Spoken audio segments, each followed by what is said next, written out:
Oh, so this has to be part 2 of people I don't want to travel with, because I just remembered it as soon as I ended the previous video.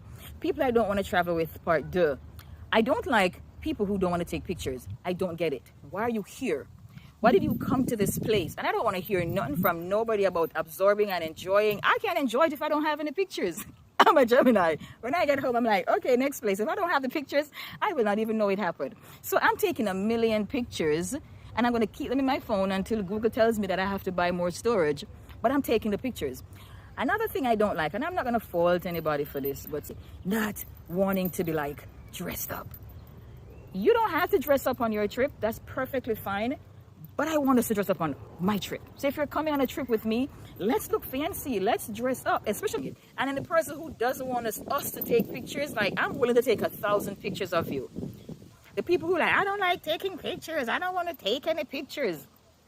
You kill my joy. So I'm not traveling with you. So this is part 2. And I'm sure I'll remember something else. I am Gail. Thanks for watching.